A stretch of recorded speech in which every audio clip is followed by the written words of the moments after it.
السلام علیکم۔ Tax returns file کرنے کی تاریخ چونکہ 30 سپتمبر ہے ایف بی آر کی طرف سے، اور بہت سے لوگوں کو میسیجز بھی آ رہے ہیں ٹیکس ریٹرنز فائل کرنے کی۔ ایون کچھ لوگوں نے ٹیکس ریٹرنز فائل بھی کر دی ہیں، اس کے باوجود بھی میسیجز آ رہے ہیں، تو وہ جسٹ ایف بی آر کی طرف سے آٹومیٹڈ میسیجز ہوتے ہیں۔ وہ بے شک آپ نے ریٹرن فائل بھی کر دی پھر بھی آتے رہتے ہیں۔ اس کا یہ مطلب نہیں کہ اگر آپ نے ریٹرن فائل کر دیا ہے تو اس ریٹرن میں کچھ مسئلہ ہے تو اس وجہ سے آپ کو میسیجز آ رہے ہیں، ایسی کوئی بات نہیں ہے۔ کچھ جو لوگوں کے سوالات ہیں ان میں سے یہ کہ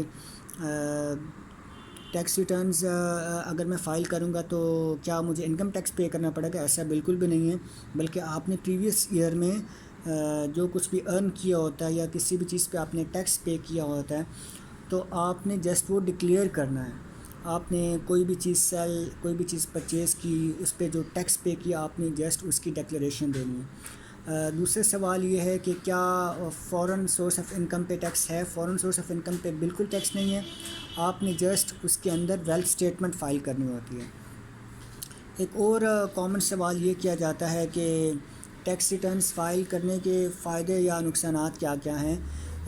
نارملی یہ ہوتا ہے جیسے مطلب اب ہم لائر ہیں، پروفیشنل سروسز دے رہے ہوتے ہیں، تو اس کے اندر اگر ہم فائلر نہیں ہوتے یا اپنی ریٹرنز فائل نہیں کرتے تو جہاں پہ ہمارا 10 یا 12% ٹیکس کٹنا ہوتا ہے وہاں پہ ہمارا 20% ٹیکس کٹ رہا ہوتا ہے۔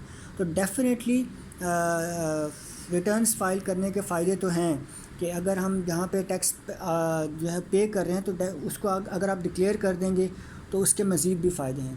تو ایف بی آر کی طرف سے جو میسیجز آ رہے ہیں شاید آپ کو مطلب وہ فکر کرنے کی ضرورت نہیں ہے کہ اس میں ڈیٹ جو ہے وہ لازمی ایکسٹینڈ ہوگی، کیونکہ اس کا جو 2.0 ورژن آیا ہے آئرس کا تو اس میں بگز ہیں، اور جس کی وجہ سے ریٹرنز فائل کرنے میں بھی بہت سے ایشوز آ رہے ہیں۔